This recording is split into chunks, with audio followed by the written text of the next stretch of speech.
Bonjour, je suis Solène de Knitpose et aujourd'hui je vais vous montrer comment faire un rabattage à 3 aiguilles.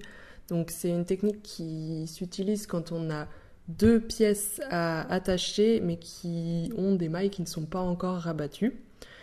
Donc comme ici, c'est mon cas. Donc c'est une technique que j'aime beaucoup utiliser pour les épaules des ouvrages parce que je l'associe avec des rangs raccourcis. Et ça permet de faire une finition super nette, super propre, sans avoir à faire de couture. Donc pour les personnes qui n'aiment pas faire les coutures, c'est plutôt pratique. Et donc ça donne l'apparence d'une couture et quelque chose de bien solide. Donc je vais vous le montrer. Alors ça se fait sur l'envers de l'ouvrage. Et donc on a besoin d'un long fil de laine, comme un rabattage classique. Vous pouvez garder la laine que vous avez utilisée avant le rabattage. Donc je vais retourner mon ouvrage et donc voilà sur l'envers. Donc l'endroit est vers l'intérieur, l'envers est vers l'extérieur. Et j'utilise une troisième aiguille, donc de la même taille à peu près que les deux autres.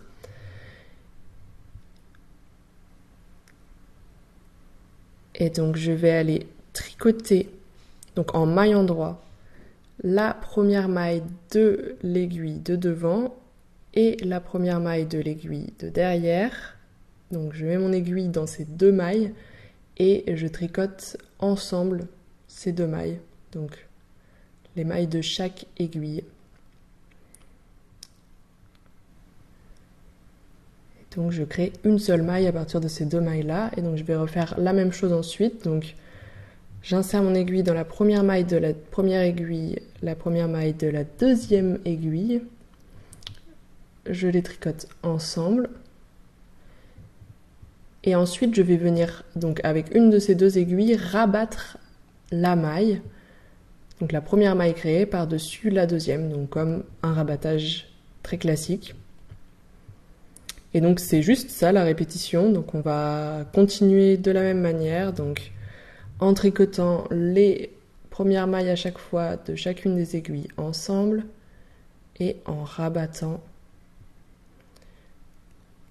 la première maille par-dessus la maille qu'on vient de créer. Donc aiguille avant, aiguille arrière, je les tricote ensemble et je rabats la première maille par-dessus la deuxième. Et donc on va continuer de cette manière jusqu'à la fin de l'ouvrage. Et donc quand on arrive à la fin du rang, donc on fait là, donc toujours pareil, dernière maille, on tricote la maille de la première aiguille et de la deuxième aiguille ensemble. On rabat l'avant-dernière maille par-dessus la dernière. Et ensuite, donc comme pour un rabattage classique, on va juste détendre la dernière maille et faire passer le fil dedans. Et donc tirer, et ça permet de sécuriser tout ça.